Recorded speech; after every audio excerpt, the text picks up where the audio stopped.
I am so sorry for your loss. But looking at the files, your mother was just a housewife. She had no salary slip.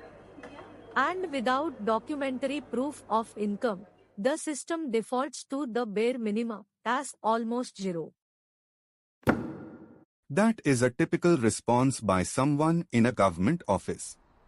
I want you to place yourself in that sterile government office. A family has just suffered the ultimate tragedy. They have lost a mother in a road accident. They are sitting before a motor accident claims tribunal. And the legal system looks at a lifetime of sweat, blood, and invisible labor. And it assigns it a mathematical value of almost zero. For decades, that was the math. You were just a homemaker. Until the Supreme Court of India slammed the gavel. They didn't rewrite the global economy. They forced the law to finally recognize reality. They ruled that a lack of a salary slip does not mean zero economic contribution. And they established a legal floor based on skilled labor. Namaskar. Welcome to Curious Minds. I am your host, Rajendra. I am speaking to you from an empty classroom in Kota, Rajasthan. Out that window, thousands of teenagers are rushing to coaching centers. They are memorizing formulas, hoping to crack the toughest engineering exams in the world. I teach mathematics to these students. But today, we are not studying abstract algebra. We are studying applied mathematics. We are going to look at the concept of the multiplier. And we will see how the highest court in the land used it to rewrite the laws of compensation, validating the lives of hundreds of millions of women. Now, let us clear up a massive misunderstanding. When you sit in a bank and write zero for your mother's income on a car loan form, you are not breaking the law. Bank forms measure liquid, taxable cash. But a family's foundation is not built purely on liquid cash. When tragedy strikes, the law cannot bring a mother back. It can only attempt to restore the family financially. This is the principle of restorative justice. And to achieve this, the courts had to enforce a legal mechanism. It is called notional income. Take your seats. Let us look at how the Supreme Court finally forced the legal system to do the math. Let us go back to that tragic scene in the claims tribunal. Why was the mother's value considered practically zero? We must not vilify the insurance adjusters. They were not acting out of malice. They were bound by an outdated rulebook. For decades, the Motor Vehicles Act demanded documented proof of income. A salary slip. A tax return. If you had no slip, the system struggled to calculate your value. It was legally blind to domestic labor. But in landmark Supreme Court judgments, in 2021 and again in 2024, the highest court stepped in to fix the math. A three-judge bench fundamentally struck down the idea that a homemaker does not add economic value. They ruled that a lack of a salary slip does not equal a lack of economic contribution. They solidified a powerful legal fiction, notional income. And crucially, they strengthened the principle that a homemaker's notional income should be benchmarked at least around or above minimum wages for skilled work. But do not romanticize this. The Supreme Court gave us the formula. But the fight on the ground is brutal. In tribunals across the country today, insurance lawyers will ruthlessly cross-examine a grieving husband. They will ask, "Did you have a part-time maid who swept the floor?" Yes. Then we deduct that value from your wife's worth. The precedent is set. But grieving families must still fight in the trenches for every single rupee. Let us put the formula on the board. How do you calculate this notional income? First, we calculate the replacement value. I want you to imagine sitting at your breakfast table tomorrow morning. You open a bill. If a mother stops working today, what is the monthly invoice the family must pay to replace her labor in the open market? Look at the items.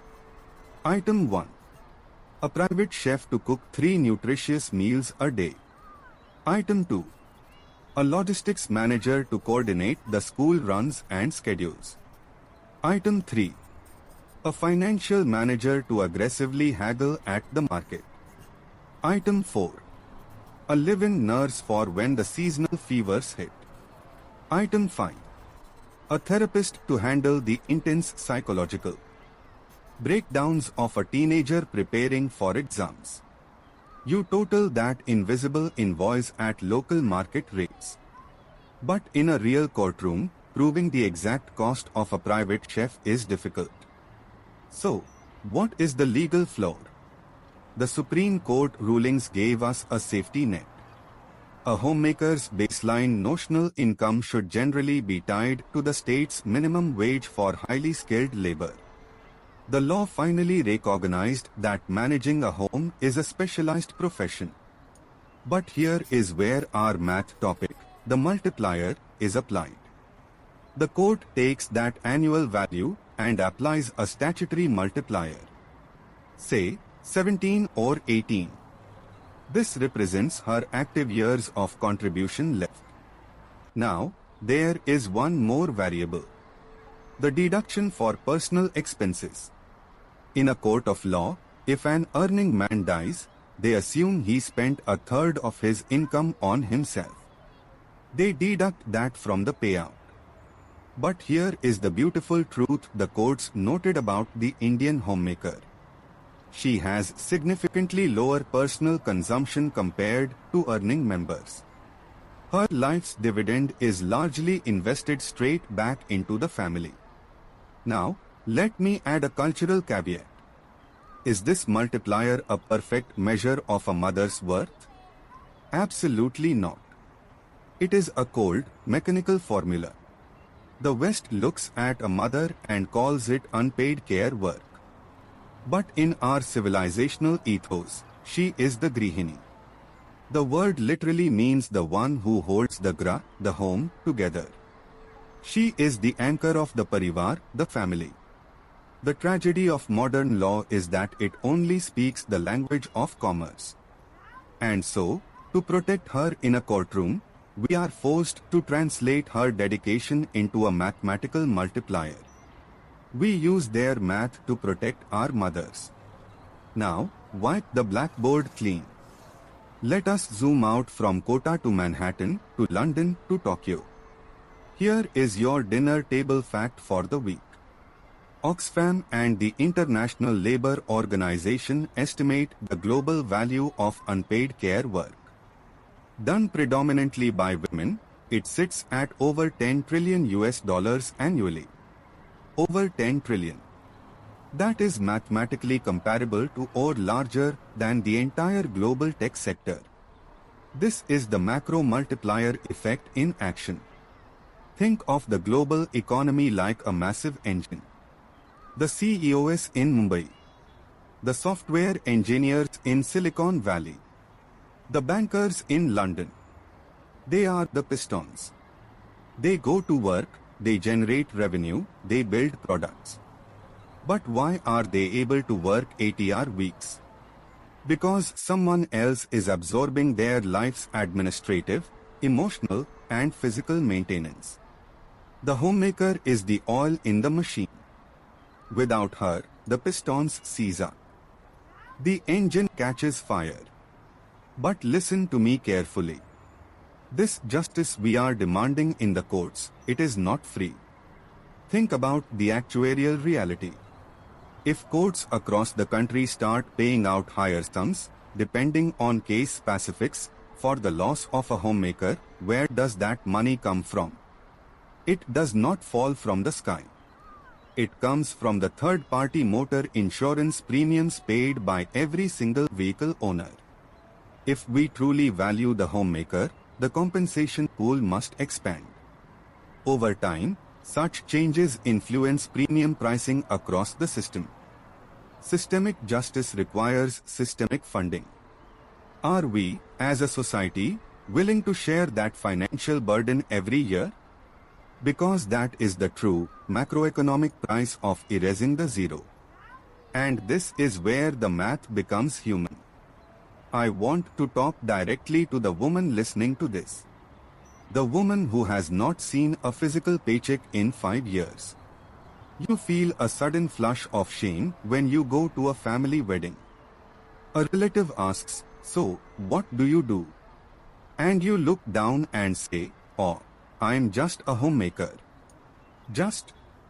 That word is a psychological trap. For decades, society has weaponized that word. It makes you feel economically irrelevant. It strips away your agency. But the highest legal minds in the country have looked at the math. You are not a dependent. Your daily, invisible labor is the exact reason your family can afford to take risks. It is why they can build wealth and pursue education. Erase the shame.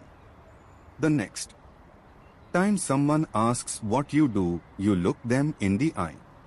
You tell them you are the architect of your family's future. You are the foundation.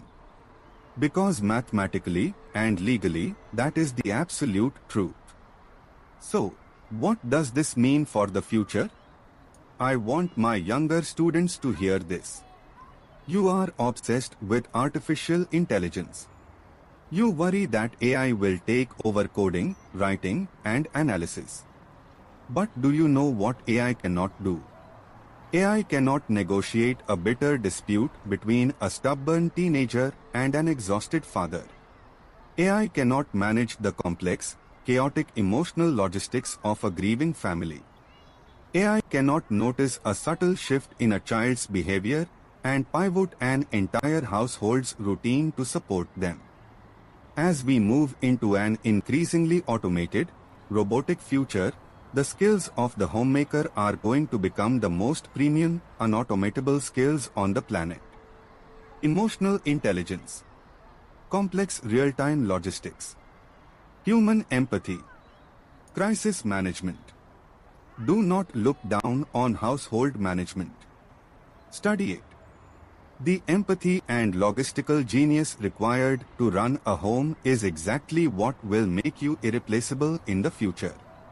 Look, I am not saying the invisible invoice is a perfect reflection of a soul. Math has its limits.